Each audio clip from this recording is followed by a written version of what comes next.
नाज़रीन, आपके सामने सबसे पहले एक अहम तरीन और इंपॉर्टेंट खबर रखनी है, लेकिन आपने इस बात को यकीनी बनाना है कि आपने अपने गुस्से के ऊपर काबू रखना है।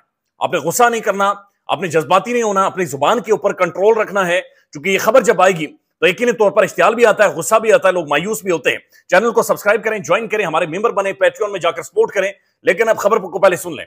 हफीज पाशा जो माहिर इकोनॉमिस्ट हैं पाकिस्तान के, यानी कि अथॉरिटी इकोनॉमी के हवाले से, मईशत के हवाले से समझे जाते हैं, उनका यह कहना है कि पाकिस्तान के अंदर इस वक्त पढ़े लिखे 2 करोड़ नौजवान बेरोजगार बैठे हुए हैं, बिल्कुल बेरोजगार बैठे हुए हैं, जिनके पास कोई काम धंधा नौकरी कुछ नहीं है।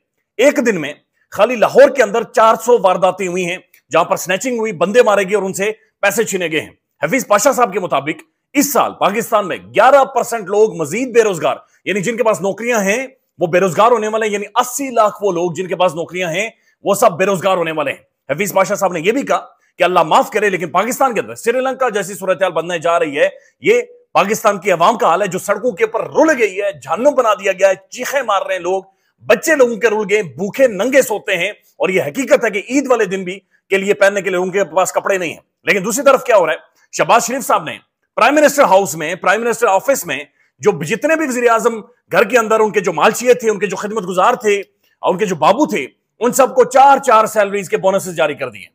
4-4 सैलरीज के बोनसेस बकायदा से जारी कर दिए गए हैं। और यह आज की शहबाज राना साहब की स्टेटमेंट की स्टोरी है, बहुत वायरल है सोशल मीडिया पर। शहबाज राना की खबर के मुताबिक वजीर आजम ऑफिस के आला अफसरान को 4 तनख्वाहें बतौर इनाम बोनस दे दिए गए हैं और इन तनख्वाहों की अदायगी हुकूमत कमर्शियल बैंकों से कर्ज लेकर करेगी और इस कर्ज पर सूद की अदायगी 23% करेगी। यानी ये कैसा को मजाक है, कैसा शुगल है पाकिस्तान में। ये पाकिस्तानी अवाम के चेहरों के ऊपर कुछ लिखा हुआ है या ये पाकिस्तान में दीवाने रहते हैं, लोग घास खाते हैं, जंगली लोग हैं, ये कौन लोग हैं, ये हुकूमत में कौन बैठा हुआ है, किस तरह के इकदाम कर रहे हैं कि जहां पर लोगों के पास रोटी खाने को नहीं है, इफ्तारी करने को उनके पास पैसे नहीं है, ईद के लिए बच्चों के कपड़ों के लिए पैसे नहीं है। लेकिन शहबाज शरीफ साहब ने प्राइम मिनिस्टर हाउस में इनाम के तौर पर 4 तनख्वाहें सूद लेकर, कर्जा लेकर, उसके ऊपर 23% सूद मैंने और आपने देना है, उन्होंने बांट दिए हैं। यानी पैसों के मुंह उन्होंने खोलकर लोगों के ऊपर निछावर किए हैं। ये किस चीज का इनाम है? प्राइम मिनिस्टर हाउस के जो लोग हैं, क्या उनका काम क्या है, कितने लोग हैं, क्या काम करते हैं, कोई इतलात नहीं है, और क्यों उन्हें 4-4 तनख्वाहों के इनाम दिए गए हैं। ये एक मजाक है, शुगल है। और याद आता है जो इनकलाब आया था फ्रांस के अंदर, जिसकी आज तक स्टोरी मशहूर है, कि जहां पर कहा गया था कि जनाब अगर लोगों के पास रोटी नहीं है तो ब्रेड क्यों नहीं खा लेते। इसी तरह का माहौल पाकिस्तान के अंदर बदकिस्मती से बनाया गया है और ये इंतहाई डिसअपॉइंट कर देने वाली खबर है कि जो ऊपर बैठे हुए हैं वो कैसे सोचते हैं। कुछ आंतरिक और भी खबरें, एक तो गैलप का सर्वे, और गैलप का सर्वे भी इसी चीज की तरफ चीख चीख कर निशानदेही कर रहा है और इसी सारी जो हमारा इकोनॉमिक फेलियर है उसी के हवाले से बातचीत कर रहा है। गैलप सर्वे के मुताबिक 73%, 73% कारोबारी शख्सियात ने शहबाज शरीफ हुकूमत पर अदम एतमाद का इजहार कर दिया है। 73% जो कारोबारी अफराद हैं उन्होंने शहबाज शरीफ पर अदम एतमाद कर दिया है। सर्वे में शामिल कारोबारी इदारों की अक्सरियत 73% को उम्मीद नहीं है कि शहबाज शरीफ मुल्क को ठीक करेंगे या मुल्क की मईशत को ठीक करेंगे। साथ साथ हफीज पाशा साहब ये भी कहते हैं कि जो स्पेशल इन्वेस्टमेंट फैसिलिटेशन काउंसिल बनाई गई है, जिसके जरिए हमें यह बताया गया कि पाकिस्तान के अंदर 73 अरब डॉलर आ जाएंगे, हफीज पाशा साहब के मुताबिक पहले 8 महीनों में 1 अरब डॉलर भी नहीं आया। यानी भूख नंग और ज्यादा इस मुल्क के अंदर बढ़ने वाली है। लेकिन दूसरी तरफ सैलरीज बाकायदा से खोल दी गई हैं। कुछ आम और खबरें आपके सामने रख देते हैं। शानदाना गुलजार साहबा की एक वीडियो सर्कुलेट कर रही है जहां पर वो ये बता रही हैं कि उन्हें धमकियां दी गई हैं, शदीद तरीन धमकियां, और बाकायदा से कुछ तस्वीरें उन्हें भेजी गई हैं। शानदाना गुलजार साहबा की वीडियो देखें। गालूं कि मुझे आज ये 2 तस्वीर आई हैं कि आपने चुप करना है। देखिए, अगर मुझे चुप कराना है तो खान के दुश्मन कराएं ना। जो लोग अपने आप को खान के हमायती कहते हैं उनको मुझसे क्या मसला है। मैंने इसको ट्रेस किया और मैंने एक बहुत इंटरेस्टिंग चीज़ पाई कि पहले पड़ गए इमरान रियाज के पीछे, उसको आपने देखा उसके साथ किस किस्म का तशद्दुद हुआ, फिर शेर अफजल मरवत साहब के पीछे पड़ गए, फिर असद कैसर, फिर अली मोहम्मद, 5वीं में थी, छठा अब सदाम तरीन है। ये एक पैटर्न बन गया है। अब ये इंतहाई संजीदा हैपनिंग है। उमर अयूब साहब ने भी इस हवाले से ट्वीट किया और लिखते हैं, Shandana Gulzar MNA is receiving threatening messages with increasing frequency, condemn this is in the strongest word possible, she should be immediately provided security, if she is speaking up against injustices of this corrupt government, it does not mean that she should be intimidated। उनका भी कहना है कि serious तरीन धमकियां उन्हें दी जा रही हैं। अगर वो इस फाशिस्ट हुकूमत के खिलाफ बात कर रही हैं, बोल रही हैं, अवाम की आवाज बन रही हैं, तो उसका मतलब हरगिज ये नहीं है कि आप उन्हें इस तरह से इंटिमिडेट करें और इस तरह से उन्हें धमकियां दें। अब ये सीरियस नौयत का मामला है। लेकिन पाकिस्तान के अंदर इस वक्त जजेस को धमकियां दी जा रही हैं, पॉलिटिशियंस को धमकियां दी जा रही हैं, साफियों की जुबानें बंद की जा रही हैं। फाइज काजी ईसा साहब के लिए सबसे बड़ा मसला फेक न्यूज है, बल्कि कुछ साफियों की जिम्मेदारी लगा दी गई है। जिम्मेदारी लगा दी कि आप फेक न्यूज इतना ज्यादा करें कि सोशल मीडिया की आवाजें बंद करें। बल्कि असदुर साहब क्या कहते हैं कि जनाब किस तरह से साफी किसी और का काम कर रहे हैं, असदुर साहब को भी सुन लें। जो अब अफवाहें चल रही हैं, ऐसा लगता है कि फिर वो उसी से लाइन आएगा, किसी शख्सियत को इस साल एक्सटेंशन दिलवाई दिलानी है और उसके लिए हुक्मरान जमात के जो कारकुन हैं वो बड़ी आजकल ट्वीट्स भी कर रहे हैं उसकी सपोर्ट में कि जी इनको एक्सटेंशन दे दी जाए। हैं वो जो एक मसाया का कॉन्सेप्ट है ना, इस मुल्क में कभी खत्म ही नहीं होता कि जो भी आता है यही मसीहा है इस मुल्क का, इसको ही रहने दो। हालांकि शख्सियात नागुज़ीर नहीं होती, इदारे और इदारों की पॉलिसियां मैटर करती हैं कि वो इदारे कितने रिफॉर्म होते हैं। इदारे मुल्क चलाते हैं, शख्सियात नहीं चलाती, यही चीज समझने की है। लेकिन बहरहाल उस शख्सियत को ऑफर तो दी गई है कि आप एक्सटेंशन ले लें और उसके लिए नंबर भी पूरे कर दिए गए हैं। और चीजें अगर देखी जाए उस शख्सियत की भी हरकतें तो कुछ लगता है ऐसा ही है। और तो देखते हैं कि ये क्या है मामला सारा। लेकिन ये फेक न्यूज के नाम पर ये कानून साजी तो कर लेंगे, लेकिन उसकी कीमत भी अदा करेंगे। पीका की कानून साजी की कीमत नून लीग के वर्करों ने भी अदा की। जब पिछले दौरे हुकूमत में, जब पीटीआई का दौरे हुकूमत था, तो नून लीग के वर्कर और मुल्क में इख्तलाफी आवाजें और सहाफ़ी इसी पीका कानून के तहत उठाए जाते थे, अभी भी उठाए जा रहे हैं। कल को कोई और काला कानून भी इस तरह का बना लेंगे तो वो भी यही काम करेगा। और कल को अगर नून लीग इक़्तिदार से निकाली जाएगी, जो कि निकाली जाएगी, ज्यादा अरसा नहीं रह सकेगी। और हुकूमत का हाल यह है कि वो अपनी मर्जी की पोस्टिंग को ट्रांसफर नहीं कर सकते। यानी इतनी बेबस हुकूमत है कि सिर्फ अपने मातहतों को ज्यादा तनख्वाहें देने, मेरे और आपकी जेब में से पैसे निकाल कर देने के अलावा कुछ नहीं कर सकते। इवन शहबाज शरीफ साहब तो खैर उनके बारे में सब जानते हैं, बिल्कुल ही वो सरेंडर कर चुके हैं। मरियम साहब अभी पंजाब के अंदर ट्रांसफर पोस्टिंग नहीं करवा सकती। हबीब अकरम साहब का तजिया सुन लें कि नून लीग अब ये कोशिश कर रही है कि हम एस्टेब्लिशमेंट के मातहत ना लगे। ये हमारे लिए, उनके लिए सबसे बड़ी परेशानी। इवन आईजी इस्लामाबाद को तब्दील करना या उनकी तैनाती करना भी अजाब बना हुआ है। और मोहसिन नकवी साहब बिल्कुल शहबाज शरीफ के गले के ऊपर बैठे हुए हैं। शहबाज साहब सांस भी लेते हैं, अगर मोहसिन नकवी साहब की मर्जी नहीं होगी तो सांस नहीं ले सकते। हबीब अकरम साहब का तजिया सुन लें सारे मामले पर। उसमें वजीर आजम जो है वो आपको सेकंड फिडल बजाते हुए नजर आते हैं। यानी ऐसा लगता है कि वो जो साज बजा रहे हैं उसकी आवाज कम सुनाई देती है, बाकी जो दीगर साज हैं वो बिल्कुल उन्होंने गलबा पा रखा है इस पूरे नगमे पे। मोहसिन नकवी साहब के बारे में क्या ही अच्छा फिक्रा राना सनाउल्लाह साहब का है कि ये उनकी मेहरबानी है कि वो वजीर आजम नहीं बने, वरना वो वजीर आजम बन जाते। वो जो चाहे बन सकते हैं, वो जो चाहे बन सकते हैं। नजम सेठी साहब भी इसी तरह की बातचीत कर रहे हैं।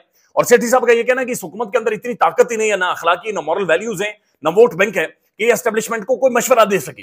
वो कहते हैं कि ये बात ही एस्टेब्लिशमेंट के सामने नहीं कर सकते, इसीलिए एस्टेब्लिशमेंट ने ये रास्ता लिया कि वो इमरान खान के साथ बातचीत करे। चूंकि एस्टेब्लिशमेंट की जो असेसमेंट थी इमरान खान के हवाले से, वो इमरान खान की अवाम ने 8 फरवरी को बाहर निकलकर वोट की सूरत में उसे बिल्कुल खत्म कर दिया है। और अब एस्टेब्लिशमेंट इमरान खान को, तहरीक इंसाफ को सबसे रेलिवेंट पार्टी समझ रही है और उन्हें इंगेज कर रही है। सेठी साहब को भी सुन लें। मैं नहीं समझता कि इस रिलीफ में उनका किरदार है। ये जो इस वक्त गवर्नमेंट बैठी है, ये किसी स्टेज पे भी इस्टेब्लिशमेंट को कोई ऐसी एडवाइस नहीं दे सकती जिसमें कोई जान हो। ये तो बिल्कुल जो इस्टेब्लिशमेंट कहेगी ये वही करेंगे। ये सारी की सारी इनिशिएटिव जो है वो इस्टेब्लिशमेंट के पास है। शहबाज साहब के पास कोई इनिशिएटिव नहीं है। सरदारी साहब के पास थोड़ा सा ज्यादा इनिशिएटिव है, बिकॉज वो बेहतर तरीके से पॉलिटिक्स को समझते हैं। और अभी तक पीपल्स पार्टी के ऊपर कोई किसी किस्म का दाग नहीं लगा। नून लीग तोड़ गई है ना। जो एंटी एस्टैब्लिशमेंट पार्टी थी वो प्रो एस्टैब्लिशमेंट पार्टी नजर आ रही है। जब सारा मुल्क था प्रो एस्टैब्लिशमेंट तो ये एंटी एस्टैब्लिशमेंट थे। जब सारा मुल्क एंटी एस्टैब्लिशमेंट हो गया तो ये प्रो एस्टैब्लिशमेंट हो गया। आप सोचिए तो सही इन्होंने क्या किया। बिल्कुल। तो अब खान साहब जो है his game is much better. और इसीलिए एस्टैब्लिशमेंट को ये एहसास हुआ है कि अब इनके साथ बात करनी चाहिए, बिकॉज जो एस्टैब्लिशमेंट की असेसमेंट थी इलेक्शन के बारे में वो गलत निकली है। अब ये शिबली फराज साहब की एक वीडियो है जो वायरल करवाई जा रही है, सोशल मीडिया पर शेयर की जा रही है और बहुत सारे तहरीक इंसाफ के नाम से मंसूब अकाउंट भी इसे शेयर कर रहे हैं।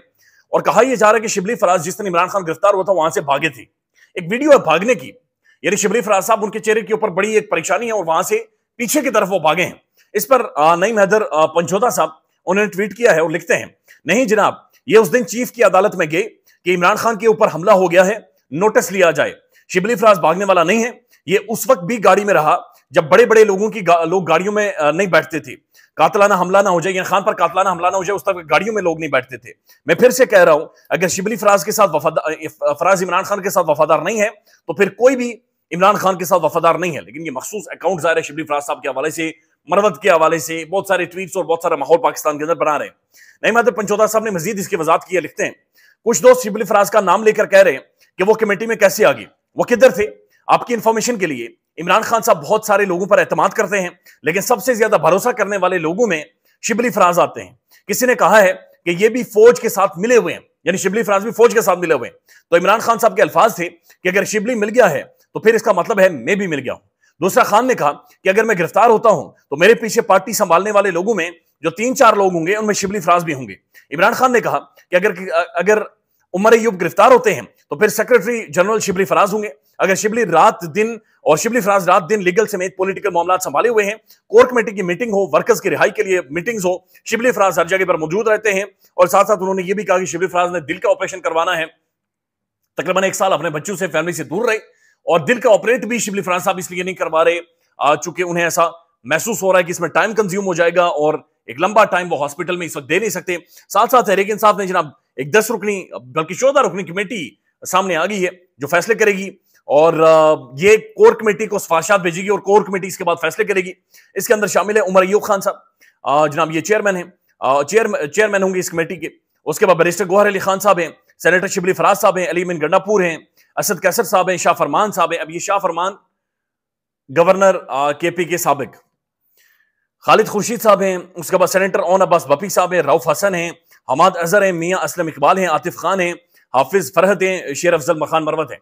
अब ये कमेटी तो सामने आ गई है लेकिन इसके अंदर जो लार्जली लोग हैं वो शामिल नहीं है, यानी कराची से शख्सियात इसके अंदर उस तरह से इंक्लूड नहीं की गई। सिर्फ और सिर्फ मखसूस इलाकों की कुछ शख्सियात इसके अंदर नजर आ रही हैं, लिहाजा कारकुन जोर दे रहे हैं कि नहीं इसके अंदर और भी लोगों को शामिल करें। लार्जली इस कमेटी को बड़ा होना चाहिए ताकि वो लोग जो वर्कर्स हैं, जिन्होंने मारे खाई हैं, जिन्होंने डंडे खाए, वो भी इसके अंदर शामिल होने चाहिए। यानी एक मखसूस किस्म के लोग या मखसूस जगहों से या मखसूस हल्का अहबाब के लोग ना हो, बल्कि लार्जली इसको बड़ा किया जाए, एक्सपेंड किया जाए और इसके अंदर मजीद लोगों को शामिल किया जाए। सलमान दुरानी साहब लिखते हैं अवाम ने जिस तरह मौजूदा पीटीआई क़यादत को गिरबान से पकड़ा हुआ है और सही मानों में घसीट रहे हैं, काबिल तारीफ है। आज से पहले किसी सियासी जमात में ऐसा कल्चर नहीं दिखा। कारकुनों की जरूरत नहीं होती थी कि क़यादत से ऊंची आवाज में बातचीत करें। और तहरीक इंसाफ का जो कारकुन है इस वक्त वो असल मैन स्टेक होल्डर समझता है खुद को। वो ये समझते हैं कि इमरान खान के बाद पाकिस्तान के कारकुन है, वो खान को लीड करते हैं। और इमरान खान चूंकि जेल के अंदर मौजूद है तो तहरीक इंसाफ के जो आम लोकल है लोग हैं, जो उनका वोटर सपोर्टर है, जो उनके वर्कर्स हैं, वो समझते हैं कि यह पाकिस्तान की तहरीक है, यह खान की तहरीक नहीं है, इमरान खान का मामला नहीं है, यह हम सब का और हमारी नस्लों का मामला है। लिहाजा वो सारे इन मामला को लीड कर रहे हैं, तनकीद भी कर रहे हैं, तारीफ भी कर रहे हैं, हीरो भी बना देते हैं, अगले दिन गिरा भी देते हैं। So this is how Pakistan के अंदर एक बड़ा नया फिनोमिनन ऑफ पॉलिटिक्स इस वक्त चल रहा है। ख्याल रखिएगा अपना, अल्लाह हाफिज। पाकिस्तान में इस वक्त सबसे बड़ा मसला बोलने का है। पाकिस्तान में बोलने नहीं दिया जाता, जुबानें खींच ली जाती हैं, डर है, खौफ है, टेरर है।